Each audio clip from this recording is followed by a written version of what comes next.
Magandang umaga po sa ating mga tagapakinig. Welcome po muli sa ating programang Usap-Usapan. Ngayon pong araw na ito ng Sabado.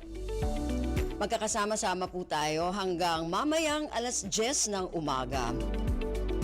Siyempre napapakinggan po tayo sa ating himpilan sa Radyo Pilipinas 1, 738 kHz sa inyong mga radyo sa AM band at siyempre napapanood din po tayo ng live sa ating FB page ang Radyo Pilipinas 1 o RP1.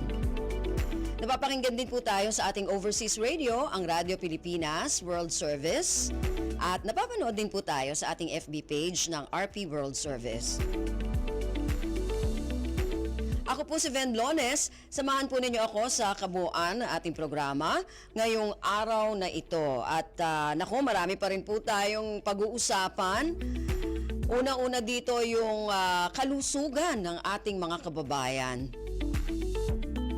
Ayan, pag-uusapan po natin ang tungkol sa mga issue kaugnay po ng ating mga Filipino nurses.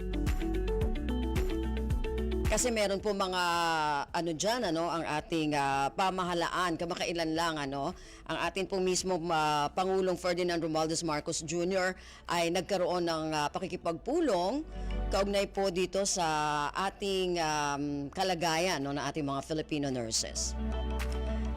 Samantala, pag-uusapan din natin, yung mga kababayan naman din natin na nasa ibang bansa, ito naman kaugnay naman po ito sa pagboto ng ating mga overseas workers. Online voting na, kaya yan yung ating pag-uusapan mamaya sa second half ng ating programa.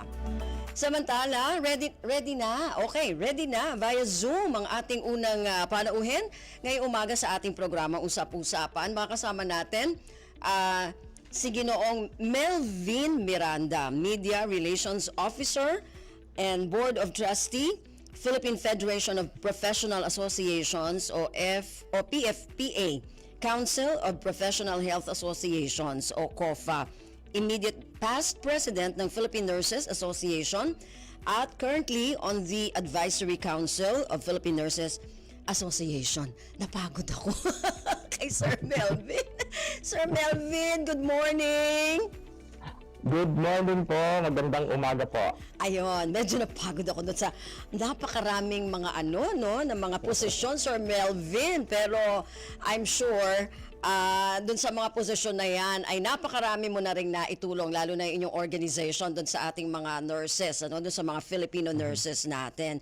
So, ang una-una nating Sir Melvin, ngayon, sabi nila medyo tumataas daw yung demand, para sa ating mga Filipino nurses. Hindi lang dito sa ating bansa, kundi maging sa labas ng bansa. So, ito po yung sinabi ng Private Sector Advisory Council Healthcare Sector Group. Ano po yung masasabi nyo dito, Sir Melvin?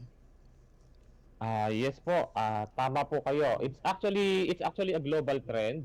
Even pre-pandemic pa po na kung saan na-project na po na for almost 10 years ay mangangailangan tayo ng mga nurses, not just only sa ating bansa but ito po ay globally. Actually, in the past 10 years, it was already projected dahil po sa tumataas po ang populasyon ng matatanda na kung saan ay nagkukulang naman ang kumukuha o pumapasok sa larangan po ng nursing or sa healthcare sector. So sa gayon po, nabigyan na po ng ganitong projection, tapos nagkaroon nga po tayo ng pandemic for almost 2 years. So nagkaroon ng vacuum certainly dun sa pagkukulang at kaagam-agam sa pagkuha ng nursing.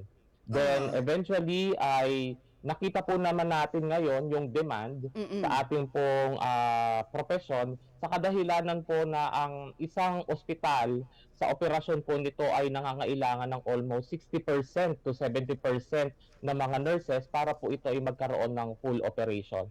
So sa gayon, nabigyan na po ng recognition ng pamahalaan ang ating pong mga Filipino nurses na not just only dito sa Pilipinas na kung saan alam naman po natin ngayon at witness po si Pangulong Bongbong Marcos sa kanyang pagbisita sa iba't ibang bansa na nare-recognize ang competencies at ang work ethics ng ating mga Filipino nurses na kung saan ay kinukonsider nila ang ating pong mga Filipino nurses. Oho. Yun nga, ano. So, Sir Melvin, kung malaki ang demand ng ating mga nurse dito sa Pilipinas at abroad, kumusta naman yung ratio? Kunwari, yung naipapadala natin at naiiwan dito sa Pilipinas? Ay, opo. In the nurse licensure examination naman po, ma'am, there are two nurse licensure examination na ina-administer in a year. Mhm. So, kung saan nakakapag-produce naman po tayo ng almost 7,000 to itong pinaka-recent na November 2023 ay nakapag-produce tayo ng almost 25,761. Oh. So, nagkakaroon naman tayo ng supply. However, according sa Department of Migrant Workers, ang average po ng mga nurses na lumalabas ng bansa ay almost nasa 10,000 to 12,500. Aha. So, kung babalansin po natin yung supply, ay nakikita naman po natin na napupunan ng ating pong mga nurses yung pagkukulang. However, ang nakikita po natin dun sa perspektibo kung bakit po nagkukulang ay eventually may mga sitwasyon din po na ino-offer sa ating mga nurses sa mga BPOs. Ayun Kasi nga. yes, opo. So Mhm. doon dahil nga po ang ating pong mga nurses at ang kanilang mga magulang ay nag-invest sa education. Yes. So somehow itong sa BPO medyo talagang malaki yung ino-offer nilang pasahod. So eventually or initially pumapasok sila sa BPO and then once they stabilize, tsaka sila pumapasok sa practice ng Ayun. pagpoprofesyon. Ayun. So, dun muna sila, tapos saka na sila magpa-practice. Pero yung iba talaga nagtutuloy-tuloy, ano, Sir Melvin? Yes. Ano ba yung mga pumapasok dyan na imbis na mag-nurse, mag-BPO, underboard ba to o mga board passer din? Actually po ma'am, yung ngayon po sa pagkakaalam po natin, ang probably pag-uusapan din natin ito na ang gobyerno po ay naglunsad sa joint administrative order po ng Department of Health at saka ng Commission on Higher Education na matulungan po ang ating mga underboard na makapasa ng nurse licensure examination. So habang sila po ay hindi po nakakapasa pa ng board exam, so bibigyan po sila ng assistance para po makapasok sa ng trabaho at the same time nagre-review po sila at nasusubaybayan din po yung supposed din na experiences nila na makakatulong sa nurse licensure examination. Ayun. Ngunit alam po natin na sa uusap po ng Clinical Care Associates ay medyo po, I think the target po ay 1,000 at Yes. eventually ay 400 plus lang po ang medyo na 457 ata. nakikater po natin. Oo. At dahil because din po dun sa nabanggit ko na nga po sa inyo na marami na rin po kasing pumapasa sa nurse licensure examination. Ayun, oo. Sabi nga, ano, dun sa mga nabasa nga rin natin, after mas marami na kesa dun sa panahon ng, actually, yung panahon ng pandemic, sabi nila marami rin namang nakakapasa, no, ng mga nurse natin, Sir Melvin? Actually po, nung panahon po ng pandemic, meron pong isang taon na hindi po tayo nag-administer ng nurse licensure examination. That was 2020 Okay. because of the restriction. Okay. So, doon talaga yung isa sa malaking gap na kung saan nag-vacuum talaga yung pagkukulang. Kaya nag-administer po agad nung 2021 ng nurse licensure examination. Oh, okay. So Sir Melvin, sabi nga natin tinutulungan natin yung mga iba nating underboard nurses, ano? Ano ba usually ang nagiging problema nila kaya hindi sila nakakakuha ng board o hindi nakakapasa sa board? At ano sa tingin mo, Sir Melvin, yung dapat na itulong sa kanila ng ating government? Ay, opo. May mga pagkakataon din po kasi na pag sila po ay natapos po ng nurse licensure examination, ay yung iba po ang choice po nila ay dahil na rin po kung sila ay papasok sa mga review center, medyo may kamahalan din po Yun. ang mga fees po dito eh. Umaabot din po ng almost 15,000 to 18,000 ang fees ng review fee. So eventually, ang malaki naman pong naiaambag ng mga higher education institutions sa foundation ng kanilang pag-aaral. Pero eventually, dahil nga po dapat may continuity din eh. Oo. Yung pag-aaral at pagre-review ng ating pong mga papasa sa board exam. Aha. So, or kukuha ng nurse licensure examination. So, yung iba po ay somehow hindi na nakakapag-continue ng review. Pero somehow, hindi naman po iyon yung mataas na porsyento or factor ng hindi pagpasa sa nurse licensure examination. So, somehow meron din po kasi itong mga factors kung susumahin po kasi natin yung mga repeaters. Yes. Yung repeaters po kasi, sila po yung mga nanggaling po sa mga ibang sektor na kung saan ang mataas po ang percentage yung pumapasa po natin yung pagka-graduate nagkuha ng nurse licensure examination Okay. Yung medyo mababa po na pumasa ay eventually yung mga sila po yung nanggaling sa ibang sektor tapos matagal po yung gap nila na hindi nakapag-prepare for nurse licensure examination tapos tsaka po sila kukuha ng nurse licensure examination. So ibig sabihin, kailangan pala, Sir Melvin, after mo mag-graduate, mas maganda na kumuha na agad ng licensure exam. Tama po kayo. Para po kasi Oh. yung career path mo na siya ay maging fresh pa sa iyo at kung saan yung natutunan mo ay may apply mo in clinical decision making. Somehow merong mga pumapasa rin naman eventually doon sa mga matagal din na hindi kumuha ng nurse licensure examination pero iba pa rin yung makikita nating factor kung ito po ay magtutuloy-tuloy when it comes to pagpaplano para makapasa sa nurse licensure examination. Oo, Sir Melvin, meron ba mga requirements para mapabilang tayo dun sa tinatawag na clinical care associates para mabigyan sila ng ganitong pagkakataon? Actually po sa clinical care associates according to the administrative order po ng CHED at ng Department of Health very basic naman po yung requirements eventually kung sila naman po ay may joint partnership po kasi ang isang eskwelahan at ang mga ospital. Okay. So sila po ang talagang nag-i-screen po at nagre-rekomenda na kung saan sila po ay makakapasok sa ganitong programa po.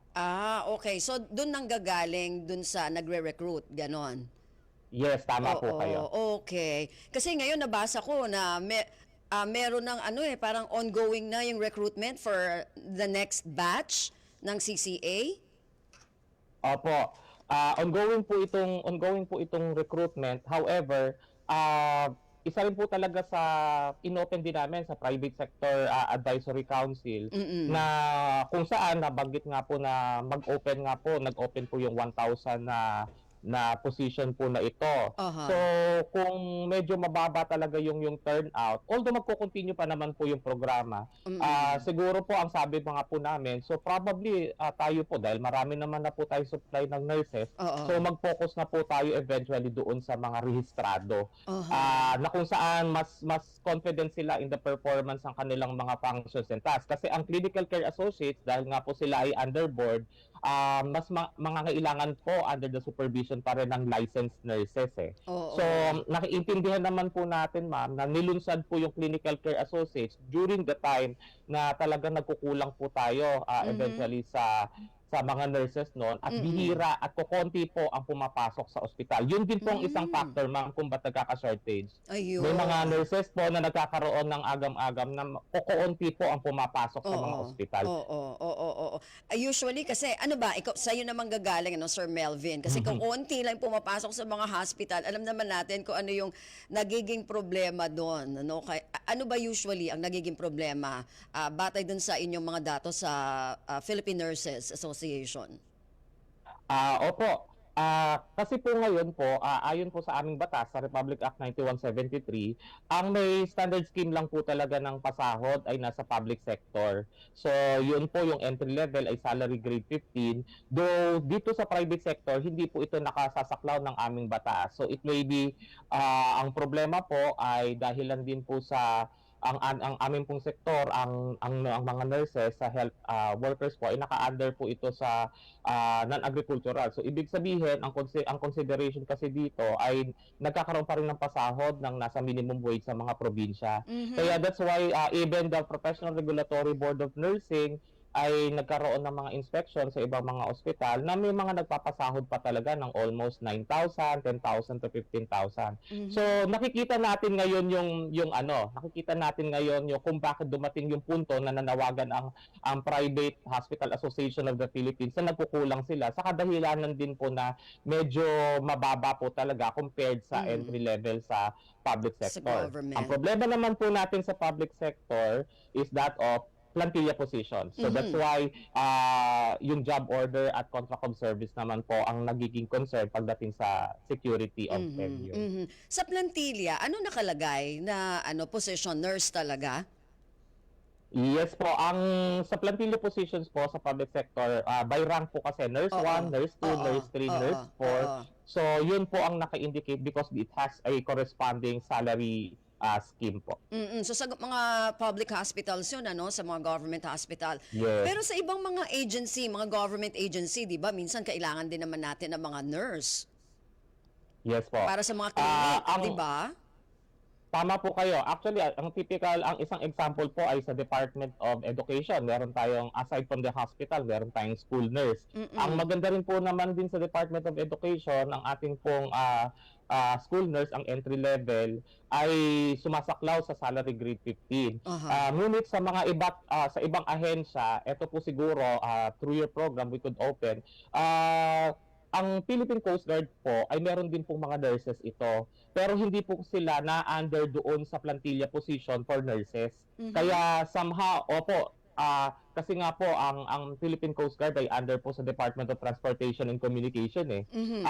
Hindi po sila under po doon sa AFP na kung saan meron pong Philippine Army, Philippine Navy Mm. na ang mga nurses po ay nako-cover nung certain structure. Mhm. So pagdating po, ito po yung sa pakikipagpadayan po natin sa ating mga nurses from the Philippine Coast Guard. Kaya yun yung isang example na kung saan by structure nagbabari pa rin yung kanilang pasahod dahil basically on the plantilla position, and certainly yung nasasakop ng probably on a legal perspective or provisions na hindi sila nasasakop. So ito po Oh. yung somehow nilalapit din namin sa Private Sector Advisory Council na magkaroon ng analysis even at the level of the local government units, ma'am, ay dahil nga po merong through the devolution sa local government units, ay di ba po ang naglalaan po ng pondo pagdating sa human resources ay ating pong mga LGUs. Mhm. So may Mm. mga situation po, ma'am, na hindi rin nasusunod yung salary grade 15, may salary grade 11. So ang Oh. tanong, bakit po nagkakaroon ng ganoong sitwasyon? Bakit nga? It's because opo, ganito naman po sa pagkakapanayan po namin sa ating mga nurses on the ground po sa grassroots. Ang nangyayari po, instead of for example, ang nailaan na pondo ay good lang po or intended lang for 3 nurses kung Mm. susunod yung salary grade 15, Mm. pero in the ratio that is supposedly pa kailangan po ng kanilang mga hospital sa local government units ay 5. Ang Mm. nangyayari is mapupunan yung 5, ma-adjust ngayon, ma'am, yung salary yung salary Ah. nila. So mai-stretch. So dun Oh, so yung nangyayari. May stretch nababawasan. siya. Oo. Yes, ma'am. Oo. May stretch siya. So bumababa ngayon bumababa lang ngayon yung salary grade nila, which is salary grade 11. Okay. So ngayon, may mga ginagawa ba tayo, yung mga asosasyon natin ng mga nurse para talaga mabigyan o ma-resolve yung issue na ito, Sir Melvin? Opo. Sa atin po, sa Philippine Federation of Professional Association at sa Philippine Nurses Association, under the leadership po ngayon ng incumbent president, Governor Dr. Elmer Bondoc, Mm. tuloy-tuloy po ang ating pong paglabi sa atin pong Senate at sa lower house para po maisaka batas na po ang ating comprehensive nursing bill. Sa comprehensive nursing bill, nasasakop na po dito yung eventually yung related sa pag-prepare po ng ating mga future professionals when it comes to the aptitude test or yung ENAT Second po, ang isang provision po dito ay related po sa pagsasaayos din po ng salaries and compensation ng ating mga nurses. Mhm. So, yun po, I think this could legislation and policies is really a major key factor po talaga para Mhm. maisakatuparan natin ang specific solution. So, Okay. karami rin po ay nananawagan sa ating pong pamahalaan at tayo naman po ay open sa pakikipagdialogo. Kaakibat naman po ang iba't ibang government agencies katulad ng DOLE, Department of Health, DILG at iba pa pong sektor. Ayun. So Sir Melvin, tanungin lang kita, no, sa ngayon habang nag-uusap tayo, sa tingin mo ba malaki pang pangangailangan ng mga nurse dito sa atin para sa ating healthcare system dito sa bansa? Yes po ma'am, kasi po if we will try to consider the reference ng World Health Organization, ay for every 10,000 population, dapat meron po tayong 24 na nurses as Mhm. by ratio. But Aha. according to the Department of Health, Health Human Resources Development Bureau, to Dr. Banson, ang ating pong natutuganan lang po ay 16 Mhm. per 10,000 population. So, Oh. kung maiko-consider po natin itong reference po na ito, talaga pong may pagkukulang tayo. Mhm. Dito po sa National Capital Region, ma'am, when we talk to some of the nurse administrators, actually because of the increase po ng pagpasa ng nurse licensure examination, napunan na nila yung pagkukulang. Mhm. Pero ang concern naman po natin, ma'am, yung mga nasa probinsya. Ayun nga. Kasi yung nangyayari, ang mindset kasi of some, nandito ang opportunity sa National Capital Region at Aha. kung mapapansin po ninyo ang observation, hindi nagpo-full operation po ang mga private institutions at saka mga public sector because of kakulangan. Ito po, typical example. Kinagulat ko rin po nung when I visited the AFP Health Services Command, yung kanilang ospital. Mm. May mga wing po sila or floors na nagsasara.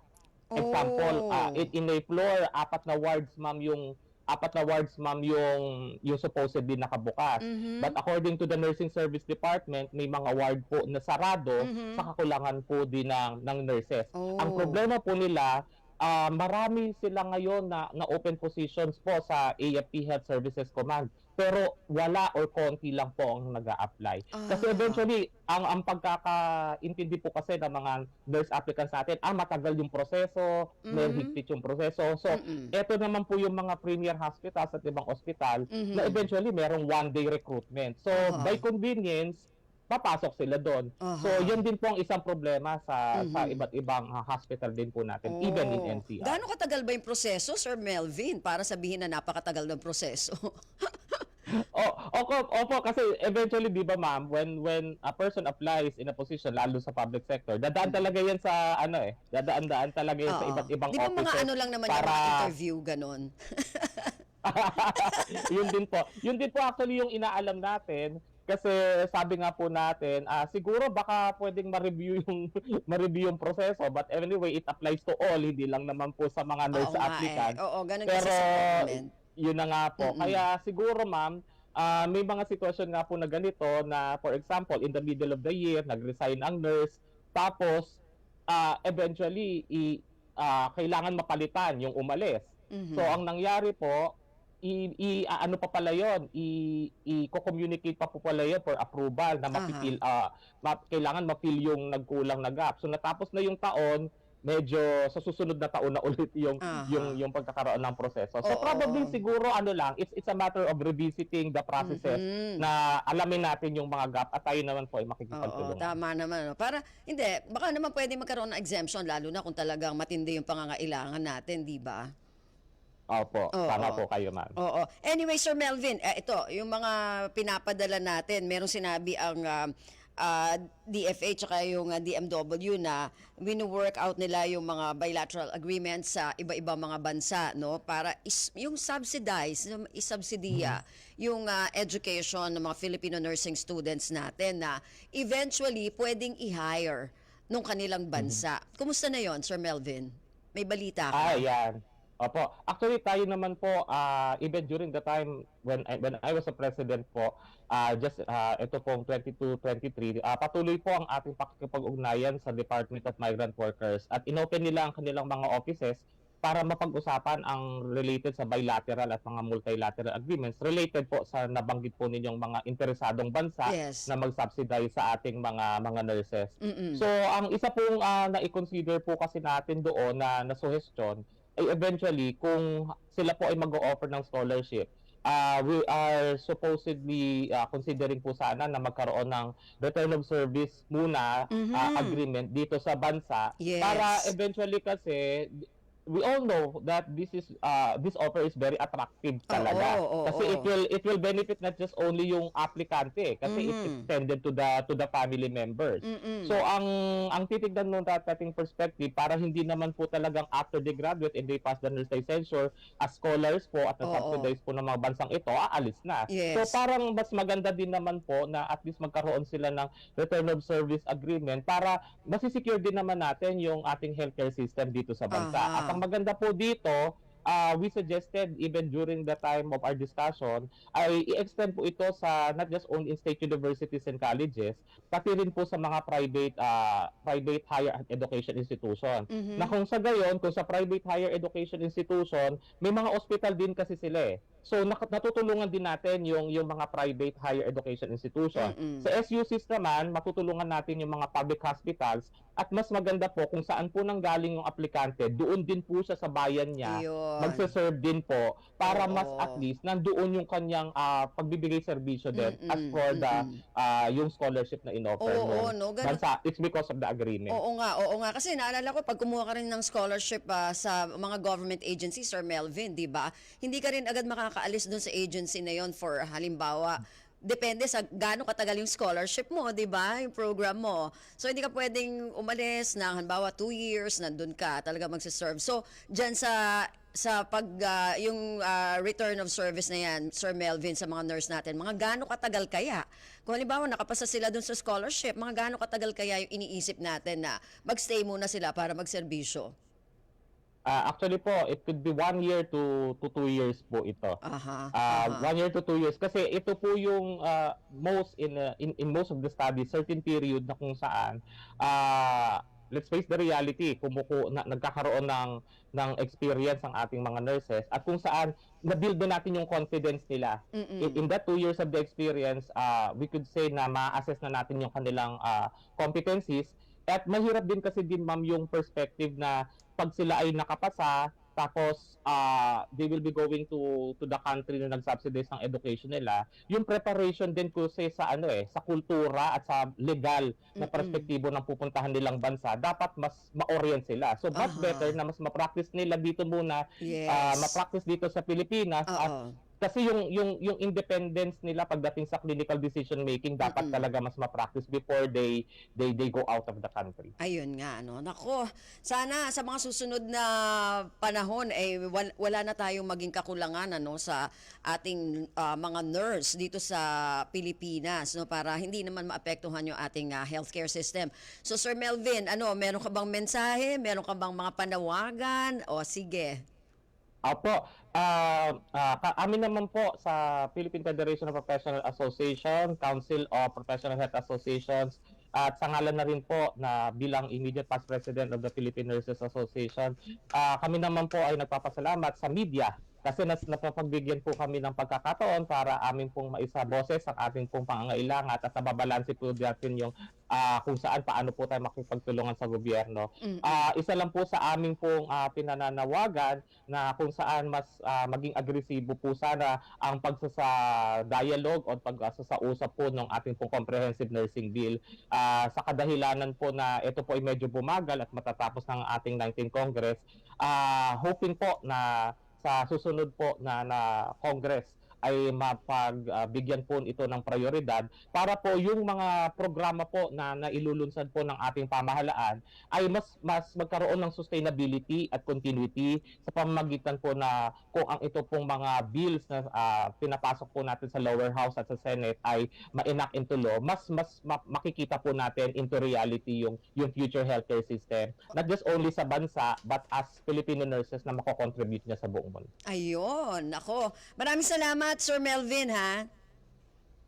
Maraming salamat po. Okay, si Sir Melvin Miranda, Media Relations Officer, Board of Trustee, Philippine Federation of Professional Associations, o PFPA, Council of Professional Health Associations, o COFA, at immediate task president din ng Philippine Nurses Association, currently on the Advisory Council of Philippine Nurses Association. Maraming salamat po, Sir Melvin Miranda. Samantala, sa ikalawang bahagi, pag-uusapan naman natin, ako kasi, yung ating mga kababayan na nasa ibang mga bansa na nais bumoto para sa darating na eleksyon, online voting na po tayo sa pagbabalik po ng ating programang Usap-Usapan.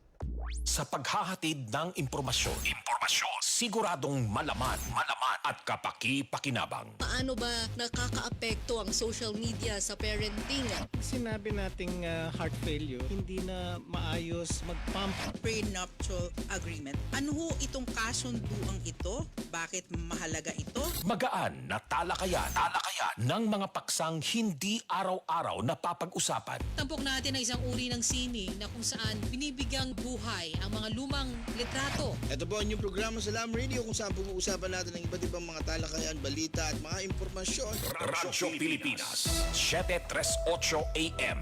Sa balita't impormasyon, tapat sa pag-uulat. Dumalo si Pangulong Ferdinand R. Marcos Jr. sa 2024 National Employment Summit para sa pagbuo ng trabaho para sa Bayan Plan na inaasahang makakapagbigay ng 3 milyong dekalidad na trabaho pagdating ng 2028. Beyond generating employment, though, what we want to achieve is creating quality jobs with special emphasis on ensuring workers' welfare, empowerment, competitiveness, and security in all sectors of our labor sector. Mensahe naman ng Pangulo para sa mga manggagawang Pilipino na linangin pa ang kanilang mga kakayahan para na rin sa kanilang sariling pagunlad kasabay ng pag-angat ng ekonomiya ng bansa. To our workers, I urge all of you to continue honing your skills and competencies to be ready for the exciting employment opportunities that lie ahead of us. We in government will support this effort and provide that upskilling and reskilling, as we are now referring to it, so that we are competitive not only in the local job market, but also in the international labor markets. Para sa iba pang mga balita at impormasyon, manatiling nakatutok. Tapat sa pag-uulat, Radyo Pilipinas. Your tiny steps led you to this big achievement. Congratulations, 2024 completers and graduates. You're one step closer to making your dreams come true. Naway baunin nyo at isabuhay ang mga experiences, skills at life lessons na inyong natutunan sa pagharap sa mas malaking mundong naghihintay sa inyo. Cheers and all the best, Batch 2024! Isang pagbati mula sa Presidential Broadcast Service at Radyo Pilipinas.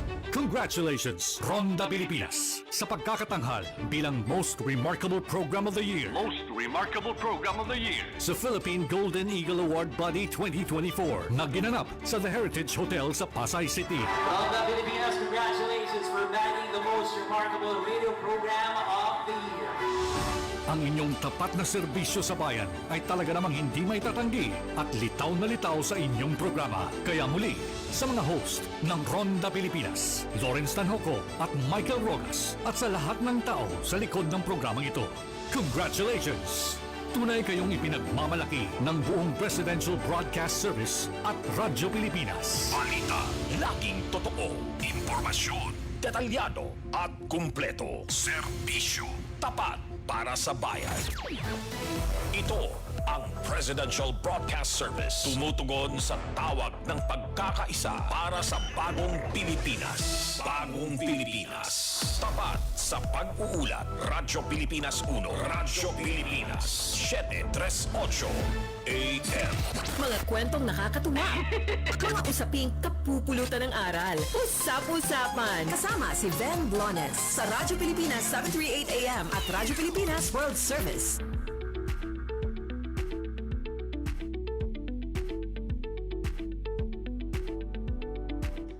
Okay, balik tayo sa ikalawang bahagi na ating programa Usap-Usapan. Katulad ng binanggit natin kanina, pag-uusapan naman natin yung tungkol sa pagboto ng ating mga kababayan na nasa ibang bansa. Ngayon, online voting na itong ating aalamin sa ating makakausap ngayong umaga mula sa Commission on Elections o COMELEC, ang kanilang spokesperson si Attorney John Rex Lodianco via phone patch. Attorney John, maganda umaga po. Magandang umaga po, Ma'am Ben, at sa lahat po ng taga-subaybay ng Usap-Usapan sa Radyo Pilipinas. Good morning po. Ayun, maraming salamat po sir sa oras ninyo ngayong Sabado ng umaga. Alam ko medyo nagpapahinga po kayo. Anyway, Attorney John, una-una nating tanong, itong tungkol sa online voting. First ever po ito, online voting, kasi alam natin, online registration ng mga nakaraan. Pero ngayon, online voting na yung ating mga kababayan na nasa abroad. Tama po, ito po ang kauna-unahan nating gagamitin na internet voting sa Pilipinas. Ito po ay bunsod ng pagpapahintulot ng Republic Act 10590 sa COMELEC na humanap ng makabagong paraan kasama na ang paggamit ng internet sa ating eleksyon. Pero ito po ay mananatili lamang sa overseas voting at hindi pa po natin pwedeng gawin po dito po sa Pilipinas sa in-country voting. Aha. Okay. Ang una-una po syempre tanong, lalo na yung mga kababayan natin na boboto through online voting, gaano po ito ka-secure, yung reliability din niya? Naku, gaya po ninyo, yan din po ang una naming katanungan. Kaya nga po din sa aming terms of reference, talagang pinakamahigpit na requirement po yung security, yung cyber security, yung laban sa breach at sa hacking. Kaya nga po ito pong kinuha natin, mahigpit po, kailangan may experience na, nagamit na sa ibang bansa. Walang record po na nagkaroon ng breach o cybersecurity incident at higit po sa lahat po mapapatunayan natin dalawang bagay. Yung pag-audit po ng lahat ng aspeto mula sa pag-enroll hanggang sa pagboto, pagbilang ng boto at pagkatapos po niyan, dapat kung sakali magkaroon ng problema, merong error recovery system. Kumbaga po, may fail-safe system tayo na naka-in place. Okay. So yun yung nakalaan talaga dyan. Pero sa part po ng COMELEC, may mga iba pa ba tayong measures o hakbangin para talaga masiguro natin na okay itong gagamitin nating online voting? Una po sa lahat, tinignan po natin ang kakayanan ng ating mga kababayan. Kaya nga po dun sa pag-i-enroll sa sistema, siniguro po natin na magiging madali ito, user-friendly kumbaga sanay na yung mga kababayan natin. Since karamihan naman po ng mga kababayan natin abroad ay nagpapadala ng kanilang remittances sa online, ganun din po halos ang sistema ginamit natin. Simple, pero dinagdagan natin ng security. Ano ito? Kailangan pong gamitin ang kanilang passport o iba pang valid identification sa pag-i-enroll sa sistema. Ikalawa, magla-live capture po tayo ng itsura kasi kailangan namin yung 64 points ng biometrics ng mukha. So, ikukumpara po ito ng sistema dun sa litrato, dun sa ID o sa passport, yung live na nakuha at dun po sa database ng COMELEC, ima-match po lahat yan. Para saan po ito? Makasiguro na ang bibigyan lang natin ng access ay yung botante mismo. Ikalawa, gagawan po siya ng sarili niyang password at account po, para po siya lang ang makaka-access nung kanyang voting account. Pagdating naman po sa pagboto, sisiguraduhin po natin na may prueba siya sa kanyang pagboto. Paano po ito? Magkakaroon din po siya ng kanyang digital receipt pagkatapos po niyang bumoto kung saan makikita niya na tama ang pagkakabilang, tama ang pagkaka-count po ng kanyang boto. And lastly, kapag kinakailangan po, lahat po ng parte nito ay auditable, lahat po may log at kung sakasakali po, dahil po ang counting at canvassing pa rin po ng mga boto na yun sa embahada at konsulada, kung kinakailangan, pwede po namin maimprenta at bawat digital ballot na ginamit ng ating mga kababayan bilang dagdag na patunay sa ating transparency po. Okay. So, gaano karami, attorney, yung inaasahan natin na target natin na boboto through online na mga overseas voters natin? Nung nakarang halalan po kasi, Ma'am Ben, 1.6 million ang ating Filipino registered voters abroad.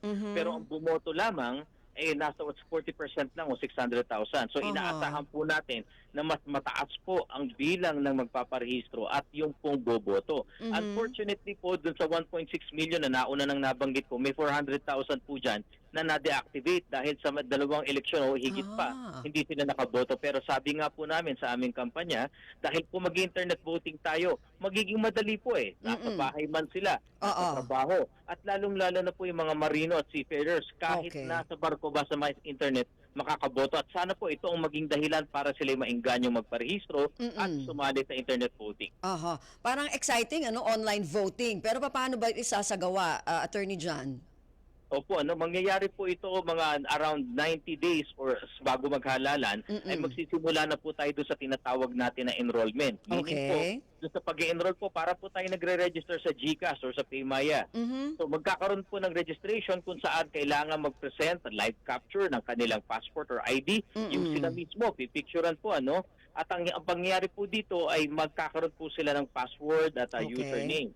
Pagkatapos po nito, sa loob ng 60 days pa, papabayaan po natin at bibigyan natin sila ng pagkakataon sumubok bumoto para po makasanayan na nila. So may trial period po tayo ng pagboto. And by the way po, yung pagpapa-enroll, tatagal po yan hanggang mismong araw ng halalan kasi baka mamaya meron pong hindi pa nag-e-enroll at gusto nila mag-enroll sa araw ng halalan, pwede po yan. Pero paalala lang po kasi mauna pong boboto ang overseas voters ng 30 days kaysa dito sa atin. Mauna po sila. So sana po samantalahin po nila pagkakataong ito na napakadali po, lalo-lalo na yung mga marino natin. Basta may internet, makakaboto po. At by the way po, hindi po natin ginawang application na phone-based ito. Kasi po ang nangyari, katulad ng ibang application, pag sa telepono, pag lumipat ka ng telepono, whether nasira o nawala yan, ay hindi na nila ma-access.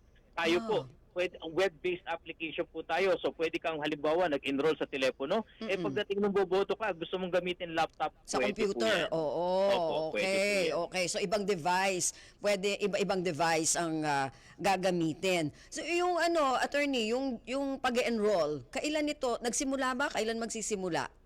Hindi pa po magsisimula, 90 days before 90 the elections po. Magsisimula tayo. So inaasahan po natin mga around February po yan or March o kaya nga po baka mas paagahan pa natin. By the way po, meron pong 92 Philippine embassies and consulates sa buong mundo. Meron po yan. Unfortunately po, merong 17 konsulad at embahada sa ilang bansa tulad ng China, ng Russia, ng Timor-Leste. Hindi po sila pumapayag na gamitin ng internet voting sa bansa nila. May restriction.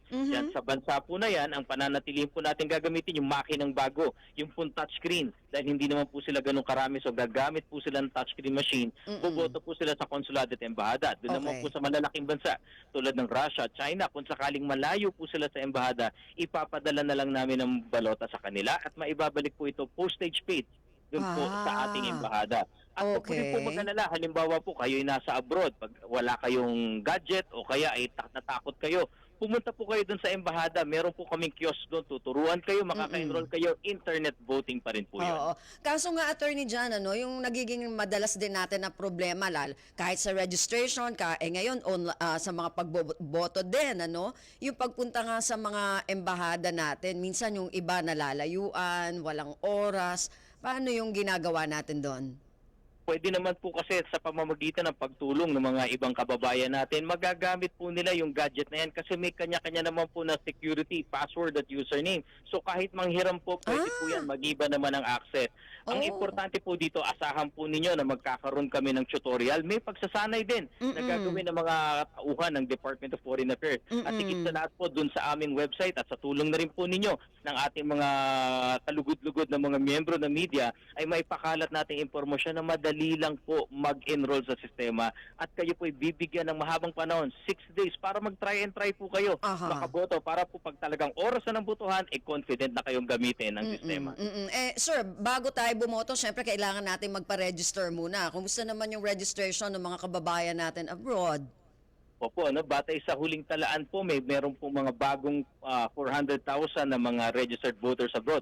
At ito na nga po inaasahan po namin, Ma'am Ben, sana sa loob ng 3 buwan na natitira pa para magparehistro, dumami po sila dahil ang dami-dami pong Pilipinos abroad na sasayang po ang boto. Ang dahilan naman po kasi ng iba, either nga po malayo ang konsulado at embahada, o kaya po yung iba po kasi ay undocumented. Natatakot po sila. Huwag po kayong mag-alala. Dito po sa atin po kasi ang COMELEC po hindi namin tinitignan kung documented or undocumented kayo. Although kaisa po kami ng pamahalaan na sana po lahat documented. Pero nonetheless po ang sinasabi po ng COMELEC, kapag ikaw ay Pilipino, 18 years of age, pwede kang bumoto, kwalipikado kang bumoto, ay pwede kang magparehistro regardless anuman ang estado mo sa bansang pinaparoroonan mo. Oo. Yun nga lang, kaso natatakot daw sila, baka mamaya undocumented tapos malaman na bumoto at malaman na nandun sila. Paano yon, sir? Naku, hindi po. Ang pagboto po, ang datos po ng pagboto ay nasa pagitan lang po ng Department of Foreign Affairs at ng COMELEC. At malinaw naman din po ang layunin ng DFA, bagamat ninanais po nila na sana lahat ng Filipinos abroad ay documented, pero kung hindi man po naintindihan ng sitwasyon, at least makapag-exercise ng karapatang bumoto. Yan po ang pangako ng DFA din po. Tutulong po sila makaboto lamang po mga kababayan natin. Aha. Yung mga sinasabi nila na mga mobile registration, sir, meron bang mga ganon din? Unfortunately po, hindi pa po natin maipatupad ang mobile registration dahil hindi po lahat ng kababayan natin yung kanilang cellphone ay merong fingerprint capture. Kailangan po namin kasi makuha yung fingerprint, kailangan po namin makuha yung kanilang litrato at higit po lahat yung digital signature. Hindi po lahat ng kababayan natin ay meron nun. At besides po, ang ating pong pagre-rehistro ay base sa Republic Act 8189, hindi pa po nagbigay ng pagkakataon ng batas. Pero malay nyo po, pag naging successful po itong ating internet voting, kami po ay nananawagan na rin sa Kongreso na sana magkaroon ng batas, pahintulutan ang online registration na rin po. Oo nga di ba? Mas okay pa nga yung ganun. Anyway, sir, ang naging kaakibat natin, kaagapay dito, yung Sequentech Incorporated. So, paano po natin ito napili among doon sa mga naging bidder? Po, nagkaroon po tayo ng competitive public bidding, naging 2 cycle nga po ito, no? Dahil nung una po, walang nag-qualify, dun sa ikalawa, meron na po, mahigpit po tayo dyan. At pagkatapos po natin makita kung sinong eligible na bidder, ayon sa Republic Act 9184, nagkaroon po tayo ng opening bids at pinakamababa po ang budget ng COMELEC po sa internet voting, 465 million. Ano lang ang bid ng SMS Global at Sequentech? 100 million lamang po. Ganong kababa ang bid po nila. Kaya nga po, pagkatapos ng post-qualification, ay sila po ay nagtagumpay dahil kaya po nilang i-comply lahat ng requirements ng COMELEC. Okay. So, mas mababa at na-comply lahat. Opo, mahigit 300 million po ang natipid natin sa kanilang bid po. So, sir, sa tingin ninyo, itong online voting na ito talaga makaka-encourage dun sa ating mga kababayan para bumoto, yung mga nasa ibang bansa, at mapapataas din natin yung bilang ng mga boboto ngayong darating na eleksyon? Opo, bukod sa napaka-convenient na po nito, ay ang inaasahan po natin 2.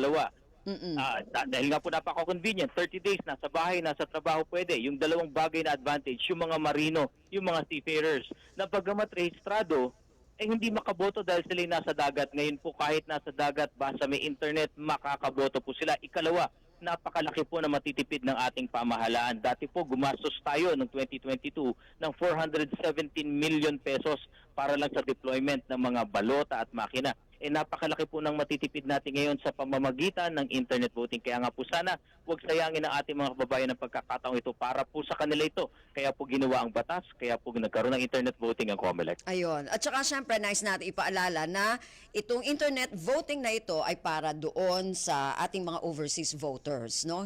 Baka mamaya sabihin ng mga iba, bakit dito walang internet voting? Opo, no? Malay po natin, pag naging successful po ang internet voting abroad, baka magkaroon na po ng interes ang ating mga mambabatas na mag-internet voting na rin po tayo sa Pilipinas. Ayun. Okay. Sige po, attorney, maraming salamat. Nasa inyo po yung pagkakataon. Baka meron kayong panawagan at mensahe dun sa ating mga nakikinig ngayon at nanonood. Sa ating mga kababayan po, lalong-lalo na sa Filipinos abroad, tayo po ay mag-i-internet voting na para po sa kadalian ng pagboto ninyo. Lalo-lalo na po yung mga seafarers at marino. Kaya po sana, para po kayo maka-avail ng internet voting, magparehistro po tayo. Yung mga na-deactivate, wag po kayo matakot, magpa-reactivate lang po kayo. Napakadali po, pwede po ang online reactivation dahil hindi na po namin kayo kailangan kunan ng litrato, ng fingerprint at pirma. Nasa amin na po yun. Madali lang po, i-download po yung form or pumunta na lang at magtanong sa mga embahada at konsulada, mag-email po kayo at sasagot po kami dyan. Kasalukuyan po ako ngayon nasa Las Piñas City, Kaya nga po tinatawagan natin ang ating mga kababayan sa 20 barangay dito. Nagaganap po ang plebisito, ang botohan ay aabot hanggang alas 3 ng hapon. Ito po ay patungkol sa mga boundaries ng mga barangay ninyo na naisaayos na po sa pamamagitan ng cadastral survey. Maraming salamat po, Attorney John Rex. Maraming Thank you salamat po. po. Mabuhay po and God bless po. Opo, ayan, si Attorney John Rex Lodianco, COMELEC spokesperson. Ayan, at pinag-usapan natin ang tungkol sa online voting ng ating mga kababayan mula sa ibang bansa.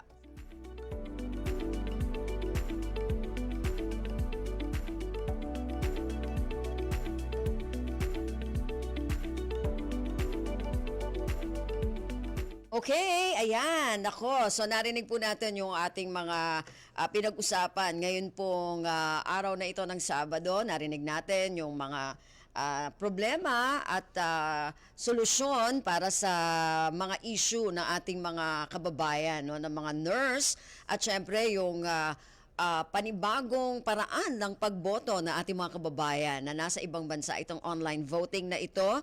At hopefully, sabi nga natin ay dumami naman, no, yung magpaparehistro dahil sayang naman. At lalo na dumami din yung mga boboto ng mga kababayan natin na nasa ibang bansa dahil sayang naman, ano, yung inyong karapatan na yan, no, ng inyong pagboto.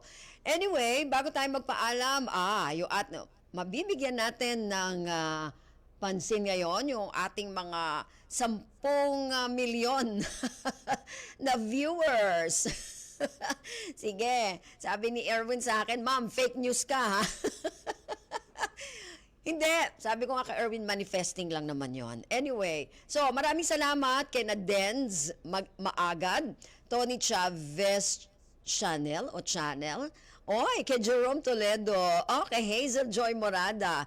Radyo Pilipinas, Hingoog. Sino pa? Miss Bea. Bakit lilima lang yan? Ba't lilima lang yung pinapakita mo sa akin? Sabi mo, 10 milyon yon. Ba't 5 milyon lang? Sige. Sige. Anyway, maraming salamat po sa ating mga naging panauhin ngayong araw po na ito ng Sabado. At doon sa ating mga naging tagapakinig, maraming salamat din po.